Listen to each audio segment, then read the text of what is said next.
Hey everyone, hope you're doing okay. I just wanted to do a quick video today. I promise I won't ramble on too much, maybe 5-10 minutes on this, but I just think it's an important subject for us to talk about. So I've had a lot of people speak to me, and I've put myself in this bucket about, feeling a bit crappy because they feel like their motivation's gone to exercise and to eat well at the moment. And I just want to kind of debunk that and give you kind of a different way to look at things at the moment. So first thing to say is that motivation really is a myth, right? We're all motivated equally to live the lives we want to live, but those motivations are driven largely by our priorities, and those priorities change at any given point in life based on a few things we've got going on. So the first thing to say is that stop beating yourself up and understand that your priorities now have changed, and your priorities dictate your motivation. Okay, so priorities in life are largely driven by a few things. Firstly, through health, that we want to live a long life, we want to feel good, we want to have good energy, or we are overcoming an illness or injury. Circumstance equally is a big driver for many of us in priorities. So you want to have energy to play with your children, you want to feel attractive to the opposite sex, you just want to feel great in yourself. So circumstance again drives priorities. And lastly, the intrinsic drivers are things which drive you as a person, not just in fitness but in anything in the world. So you've got to kind of take this conversation away from just the fitness realm, but we'll try and keep it there because that's what we're trying to help you with here, okay?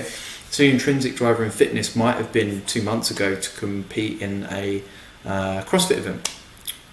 Who knows when the next CrossFit event is going to be? So what are your priorities now? They've changed, all right? So that's fine, but you just need to understand that that's happened. And if you're still trying to cling to that, that's probably going to be hard for you because there's no anchor point coming up where you can go, well, I can go and express that now. So you've got to understand that your priorities have now shifted. They may have gone from that intrinsic driver to more health, and that's okay. So this is the thing. You've got to start with looking at how your daily priorities are now different than what they were a month ago. Your priorities now might be to get up, look after your kids, get through the day, have a good lunch, go to bed. That's it. Your priorities might just be so completely different now, and that's the first thing you've got to kind of do with this whole situation is really assess that and understand that just for the time being they may have changed. All right. Then we've got to talk about stress. So stress makes focus hard, and we're all under this unknown, unprecedented amount of stress daily at the moment with the news and everything we've got going on. And our stress levels for each of us and our situations are very different. So, if you're living by yourself at the moment, you're facing the stress of isolation and not being with other people, which is a real hard one. If you're just with your partner, you're probably facing the stress of being around them a load more than you were. And that might be difficult for you. And then if you've got children, depending on their age, is going to be relative to the amount of stress you're under. So we've got a real young baby at home. It's not too bad. It's actually quite nice and fun. But if you've got teenage kids at home, multiple children, that's going to make your stress levels go through the roof. And stress is all relative, but this is a conversation you need to have. You need to think about that and assess it and be okay with where that is at the moment, and understand that an increased amount of stress is going to make it really hard for you to focus on some other things going on at the moment. So you might have wanted to commit 6 days to exercise a month ago, but really right now you might be able to commit 30 minutes 3 times a week. Doesn't mean you shouldn't do it and you shouldn't give up on it, but you just got to have that understanding.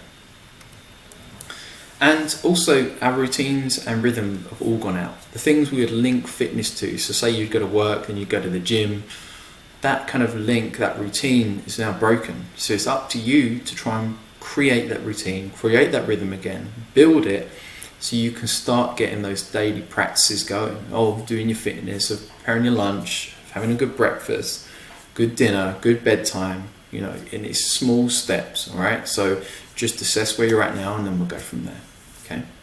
So what you can do, all right? So review what your current priorities are and have an understanding of what that means to you day to day, so you can assess your success each day based on your current priorities, not your priorities a month ago, priorities now, all right?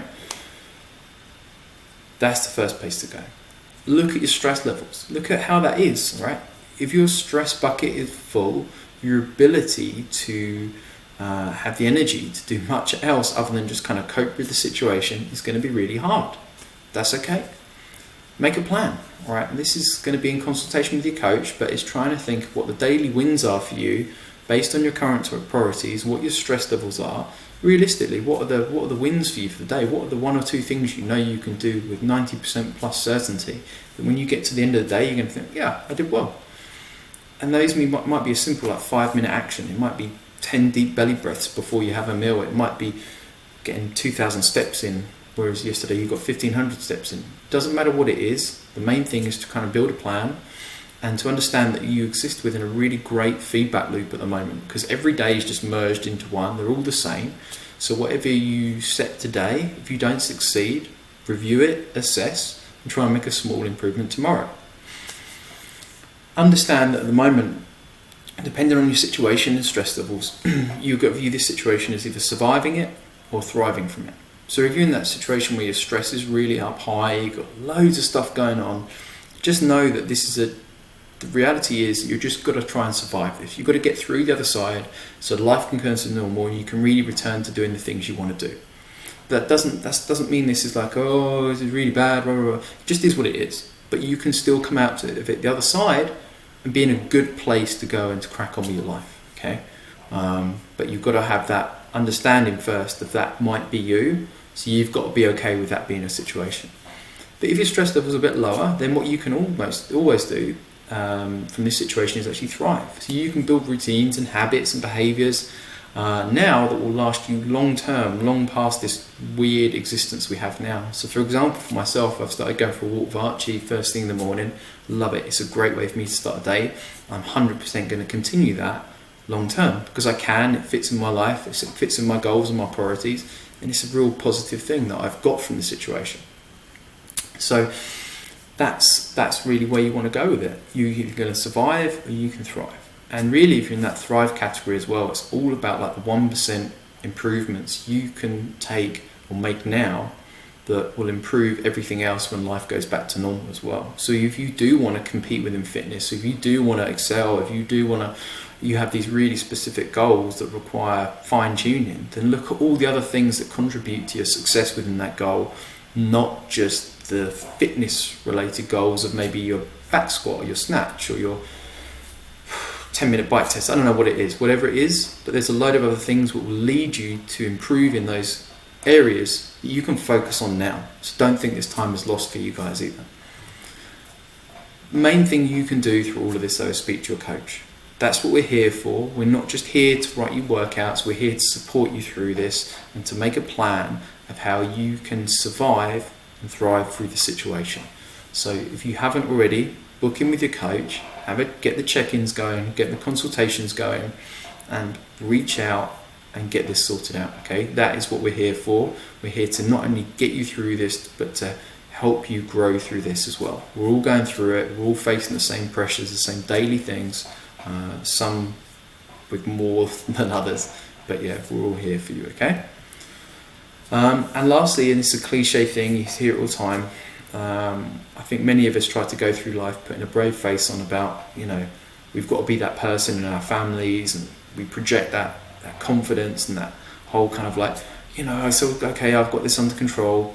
It's okay, right? It's unknown, it's unprecedented. You may be losing your shit a bit at the moment, and that's absolutely fine. We're all going through it, okay? Communicate, reach out, be open, share with us, share with your coach, have the conversations, and we'll get through this, okay? Thanks for your time. I appreciate if you listened all this way through. It's nearly 10 minutes long of me waffling. Sorry for waffling so much, but I hope it helps some of you. These are just my thoughts. Take care.